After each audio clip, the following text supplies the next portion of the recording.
From October 22nd to 24th, Kazan, the capital and largest city of Tatarstan, Russia, hosted over 20 heads of state during the 16th BRICS summit. The event was particularly noteworthy as it marked a significant turning point in the evolution of the BRICS group, being the first to include new members: Egypt, Ethiopia, the United Arab Emirates, and Iran. A central theme of the 2024 summit was the modernization of security and economic cooperation. Discussions range from counterterrorism strategies to innovative approaches in carbon unit trading.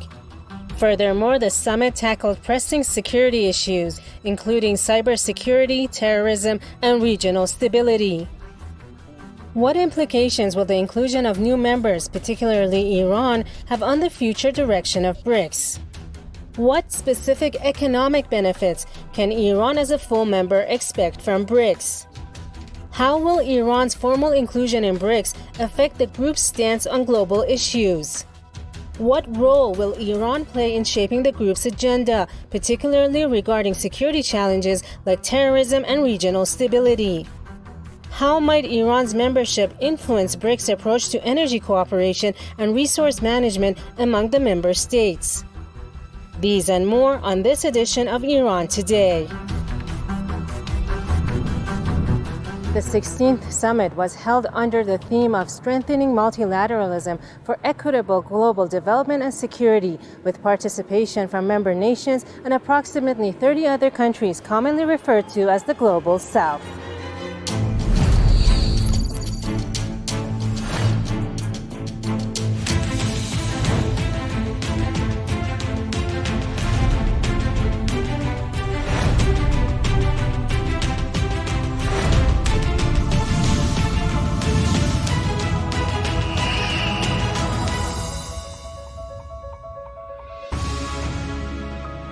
The expansion of BRICS indicates a growing global dissatisfaction and a determination to confront the structural advantages that Western countries maintain in a world primarily influenced by their interests. BRICS seeks to reduce these significant privileges by creating alternative institutions. The rise of BRICS, and now BRICS Plus, underscores a shared belief among major emerging nations that the Western-led international order, especially the global economic governance system, not only fails to serve their interests, but it is also inherently outdated. Majid Reza Hariri, president of the Iran-China Chamber of Commerce. To what extent do you think that BRICS can challenge the world order imposed by the U.S. and Western hegemony? بریکس اصلا فلسفهش اینه که با روابط فعلی دنیا مشکل داشته که ایجاد شده. BRICS was fundamentally established in response to the challenges its member countries face within the current global order. The existing monetary and financial system is predominantly under Western influence, particularly that of the United States. BRICS has emerged as a counterbalance to this global framework, which primarily benefits the West. However, achieving this ambitious goal will not happen overnight. It will require time and effort. For context, the European Union took approximately 15 years to establish its single currency, the euro. BRICS is making strides in this direction. Initiatives such as the BRICS payment card and BRICS banknotes have already been introduced, alongside the establishment of development banks and funds within the BRICS framework. This progress suggests that in the coming years, we can expect a more robust BRICS presence in the economic arena. Currently, BRICS is in a phase of growth and development, and we must be patient as its true potential unfolds. With the addition of Egypt, Ethiopia, Iran, the UAE, and the invited participation of Saudi Arabia, the BRICS bloc now accounts for nearly 40% of global oil production, a quarter of the world's GDP, and 2/5 of international trade. This expansion represents a significant step in BRICS' mission to elevate the voice of the Global South and counteract Western economic hegemony. Emad Abshanas, an international affairs expert based in Iran. He said BRICS was not initially after shattering Western hegemony. BRICS was not made to break any hegemony. But right now, because the United States have created a special situation in the in the world by imposing sanctions against other countries, by misusing the dollar as a weapon against the other countries, by destroying the UN, mainly by paralyzing the UN. Nowadays, we cannot, after World War II, everyone was hoping that by making the UN, we will have peace in the world, we will have a balance in the world. No one country can dominate other countries. But now, UN can do nothing. You can see that Israel is attacking UN representatives in Lebanon. Israel bans the UN Secretary General from entering Lebanon. Even the Israelis, they announce UNRWA, which is the representative of UN in the Palestinian territories, as a terrorist group. This is because the Americans are creating that umbrella for Israel to do anything it wants. I think right now, members of BRICS, I repeat, it was not created to break the hegemony of the US, but now members of BRICS, they think that their prime purpose should be to break this hegemony, and they will work on that. Otherwise, the humanity will be destroyed. This summit marked Iran's debut as a full member. It was significant because the country was expected to outline its stance on global issues and regional diplomacy at the current critical juncture. Mohammad Reza Sabzalipour, president of the Iran World Trade Center. چون الان موقعیت ایران در جایی هست و جایگاهی هست که Iran is currently embroiled in a significant economic war. The United States, along with several allied nations, has been targeting Iran's economy for years, primarily through the imposition of severe sanctions. Concurrently, these countries are also attempting to isolate Iran on the international stage. In this context, Iran has officially joined BRICS, where it has been welcomed as a full member by countries that collectively represent nearly half of the world's economy and population. On the sidelines of the summit, Iranian President Masoud Pezeshkian held several bilateral meetings, indicating strengthened strategic ties with Russia and China. He and President Putin reaffirmed their commitment to a comprehensive cooperation agreement established in August, pushing for its prompt ratification.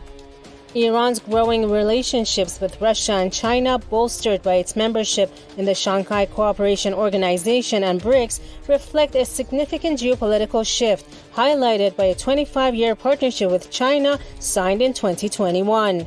How can joining BRICS aid Iran in fostering deeper relations with some of the member states, especially Russia and China? Being a member of BRICS, being a member of Shanghai, of course, this will make relations of Iran much better with members of these groups. And here, everyone knows that two members of BRICS are permanent members of the Security Council. So, of course, having better relations with these countries will help us having a better situation in the international community, especially in the United Nations. Maybe if 10 years ago or 12 years ago, we had such a relation with Russia and China, they would have vetoed the UN sanctions against Iran. But at that time, we didn't have such a good relation with them.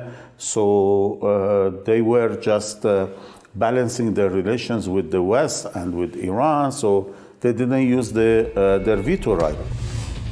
Pezeshkian also met with the UAE President Mohammed bin Zayed Al Nahyan to discuss regional issues, including the situation in Gaza, and called for an end to Israel's genocide. In talks with Indian Prime Minister Narendra Modi, he emphasized enhancing bilateral relations and expediting joint projects, notably the development of Chabahar Port, crucial for regional economic ties.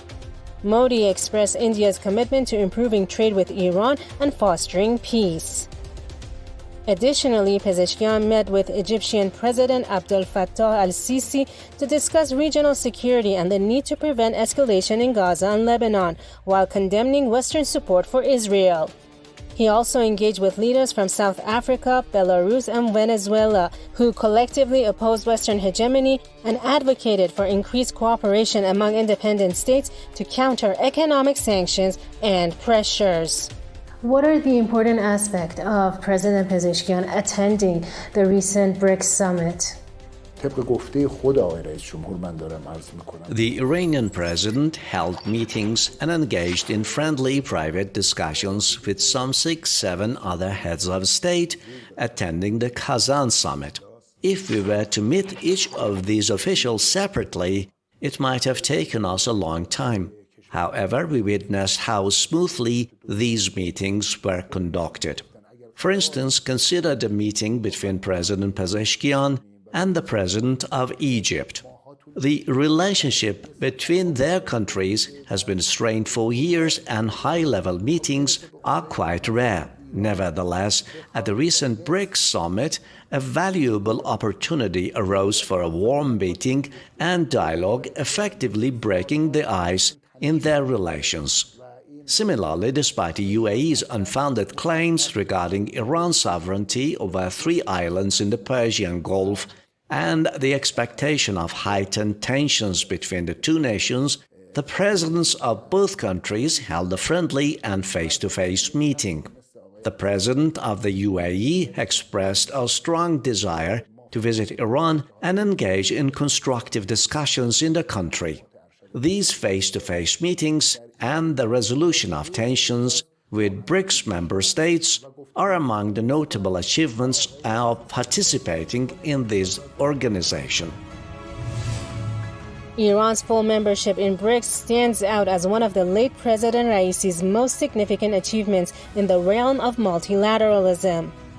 From the outset of his tenure, Marda Raisi was committed to focusing on all available national resources rather than relying solely on the West. This strategy resonated with leaders of countries seeking to move beyond American dominance, prompting them to take Iran's efforts seriously and extend offers of cooperation. The culmination of this approach was the official recognition of Iran's position in both BRICS and the Shanghai Cooperation Organization, unlocking numerous opportunities for the country. We have a lot more to cover today, but let's just take a moment to catch up on the latest headlines. Hello everyone, welcome to the news section of this program. Here we'll go over some important news headlines. Bitcoin.com news. BRICS invites 13 nations to join as partners, expanding global reach. BRICS granted 13 nations partner status, signaling ambitions for wider influence as nations aim to strengthen currency networks and reduce dependence on the US dollar. Indian Foreign Ministry spokesperson Ranjit Jaiswal has confirmed that following the recent BRICS summit in Kazan, 13 countries were granted partner status with the economic bloc. Atlantic Council. The underestimated implications of the BRICS summit in Russia. Many Western observers see BRICS as a heterogeneous group of countries with different interests, all about symbolism with no concrete actions. It is a mistake for the West to dismiss the power of symbolism and narratives in the geopolitical competition for global influence. The BRICS summit has also produced noteworthy results that the international community should be aware of.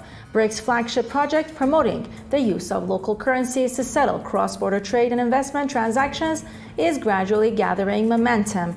China, for example, has increased the share of renminbi when settling its cross-border transactions from 48%, surpassing the US dollar in mid-2023, to more than 50% in mid-2024.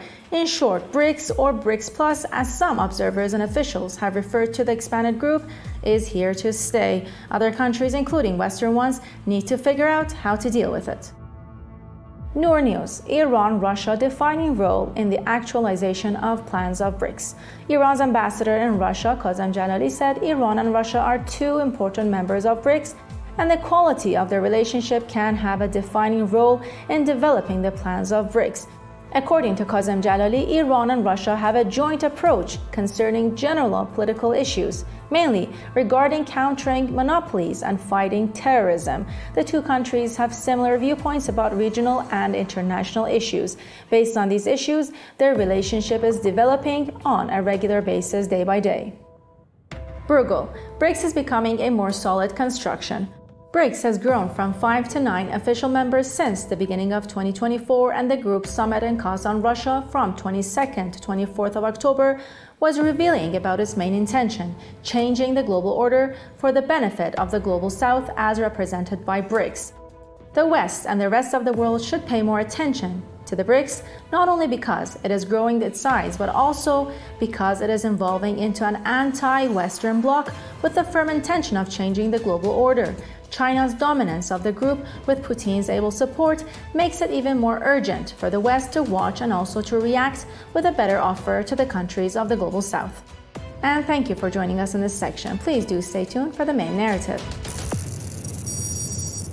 Iran views its full membership in BRICS as a significant opportunity to increase prosperity and mitigate the impact of U.S. sanctions, among other benefits.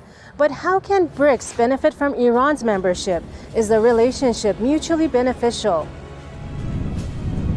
Iran's membership in BRICS significantly enhances its diplomatic relations and bolsters its national and regional interests against external pressures and hostile plans usually coming from the West. The Islamic Republic of Iran, like Russia, faces extensive sanctions targeting its energy, banking, and aviation sectors. Tehran aims to leverage its membership in BRICS to enhance energy trade and economic cooperation while navigating these Western restrictions. Iran's recent accession to BRICS alongside 3 other nations in January adds a distinctive dimension to the group. This historic nation, strategically located at the intersection of Asia, Europe, and Africa, wields significant influence over vital trade routes and energy corridors. With its abundant natural resources and a robust military, including a powerful conventional army, navy, and air force, as well as advanced missile and drone capabilities, Iran is well positioned on the geopolitical stage. Additionally, its strong alliances with regional actors throughout West Asia further enhances its considerable influence in the region.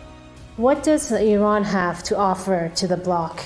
در ارتباط با اینکه ایران چه مزایایی داره برای BRICS. When discussing the advantages Iran can bring to BRICS, it is important to highlight its unique characteristics. One of these is the country's strategic geographical position. Iran controls the Strait of Hormuz, a critical passageway for a significant portion of the world's energy supply. With its substantial military capabilities, Iran is well positioned to ensure the security of this vital strait. Additionally, Iran's location facilitates the north-south corridor, which holds great strategic importance. Another significant aspect is Iran's vast energy reserves, which can provide reassurance to member states regarding energy supply. Furthermore, with a population of approximately 90 million, Iran represents a substantial market for other BRICS nations. Clearly, Iran offers numerous benefits to BRICS, which explains the swift acceptance of its membership.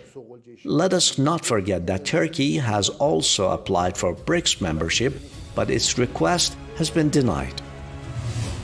As OPEC Plus will continue to manage the international oil market, the expanded energy profile of BRICS could have a long-term impact on the sector. The inclusion of the UAE and Iran enhances BRICS' energy influence, and if Saudi Arabia joins, the bloc could account for 40% of global oil supply.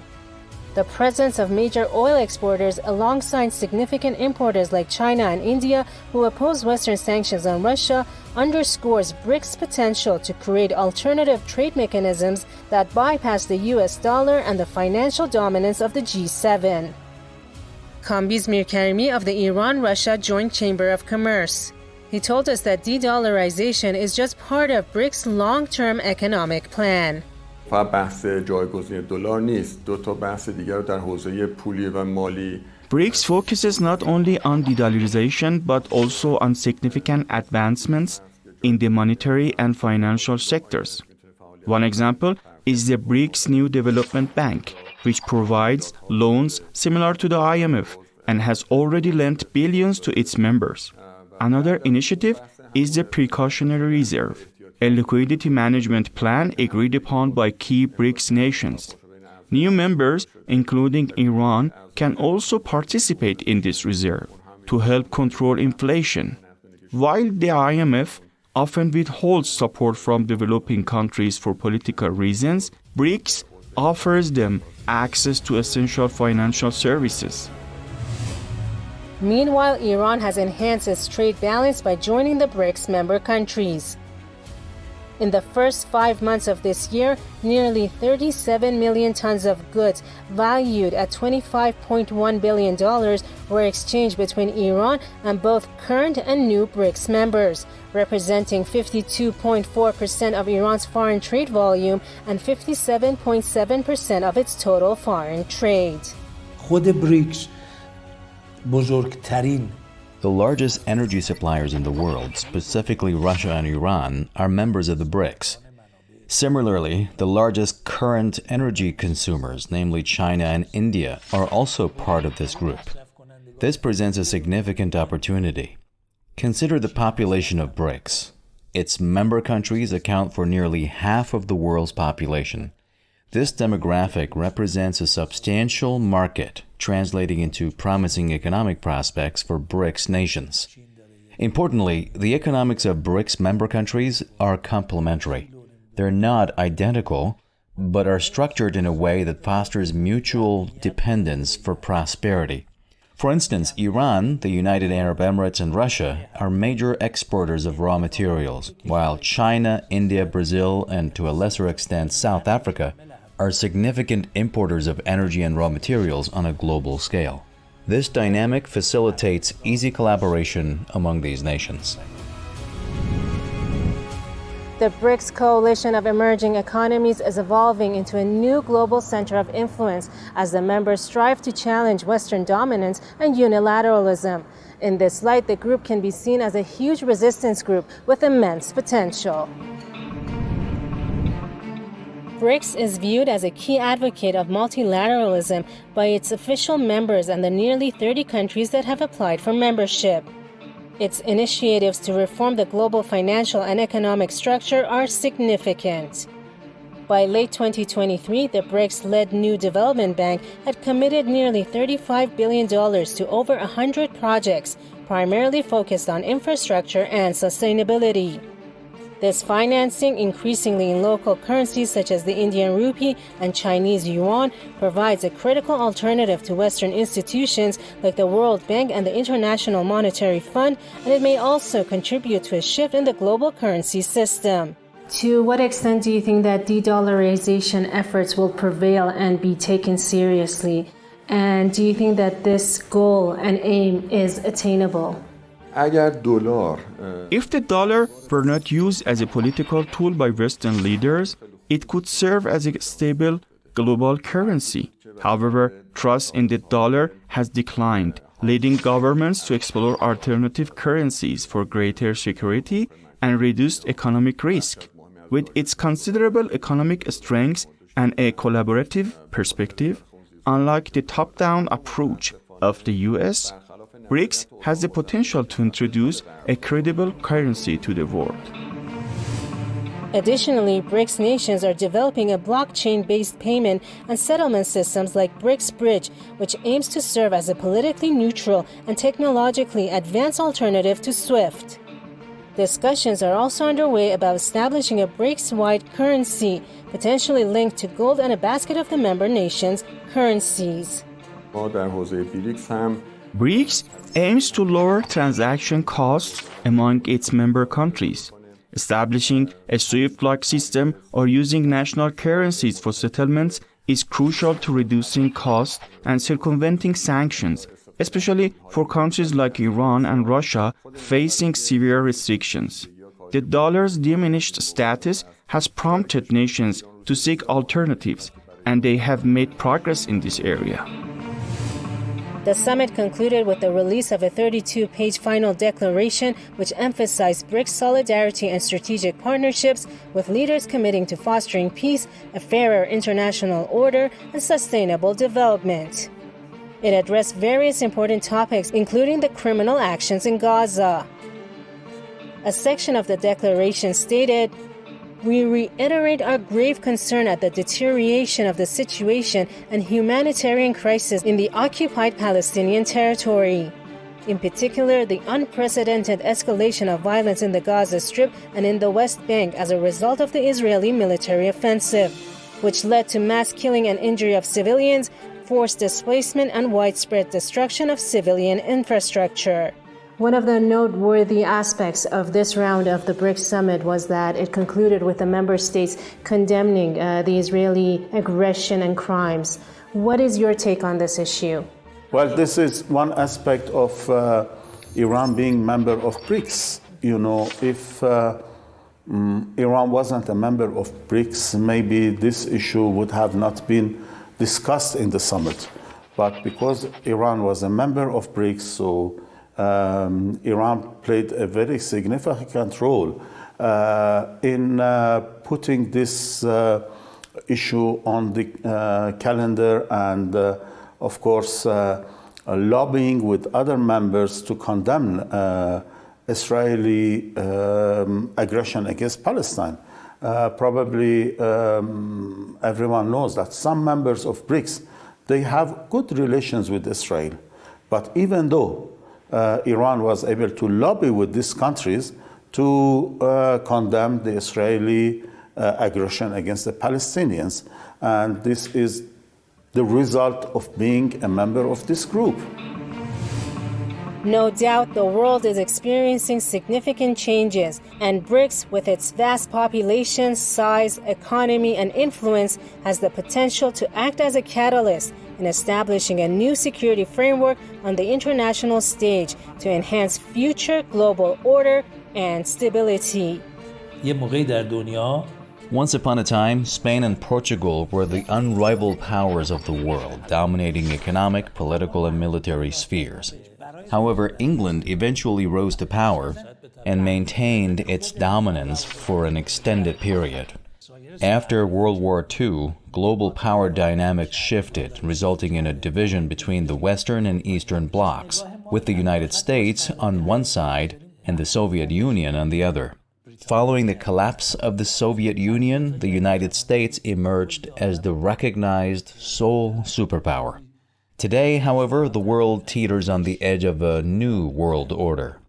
Many analysts suggest that the future will not be characterized by a unipolar or bipolar structure, but rather a multipolar one, where each nation can contribute based on its unique talents, capabilities, resources, and efforts.